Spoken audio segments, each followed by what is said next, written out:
എന്നും കേൾക്കുന്ന പരാതിയാണ്. മാഷേ, ഞാനവന് പൈസ കടം കൊടുത്തു, തിരിച്ചു തരുന്നില്ല. ചോദിക്കുമ്പോൾ മുങ്ങണു, അല്ലെങ്കിൽ അവൻ ആകെ ചൂടാവുന്നു. ഇതെല്ലാവർക്കും സംഭവിക്കാറില്ലേ? നമ്മൾ പൈസ കൊടുക്കുക, പിന്നെ ആ ബന്ധം പോവുക, പൈസയും പോവുക. ശ്രദ്ധിക്കുക, ഒരാൾ നമ്മുടെ കടം ചോദിക്കുമ്പോൾ ആദ്യം നമ്മൾ ചിന്തിക്കുന്നത് എന്താണെങ്കിൽ, നമുക്ക് കൊടുക്കാനുള്ള സെറ്റപ്പ് ഉണ്ടോ ഫസ്റ്റ്.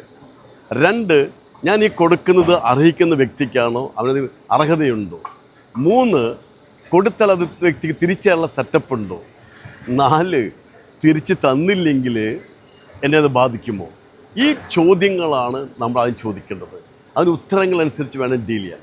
എനിക്കിത്ര പറയാറുള്ളൂ, നമ്മൾ ക്യാഷ് കൊടുക്കുമ്പോൾ അത് തിരിച്ച് കിട്ടിയില്ലെങ്കിൽ നമ്മളത് ബാധിക്കുന്നുണ്ടെങ്കിൽ നമ്മൾ കൊടുക്കാൻ പാടില്ല. കാരണം ആ ബന്ധം പോവും, നമ്മൾ അനുഭവിക്കേണ്ടി വരും. പിന്നെ ആ വ്യക്തി അർഹതയുണ്ടെങ്കിൽ നമ്മുടെ ലിമിറ്റേഷൻ എന്നുകൊണ്ട് നമുക്ക് സഹായിക്കാം. പക്ഷെ നമ്മുടെ കാലിനടിയിലെ മണ്ണ് പോയിട്ട് നിങ്ങൾ സഹായിക്കരുത്.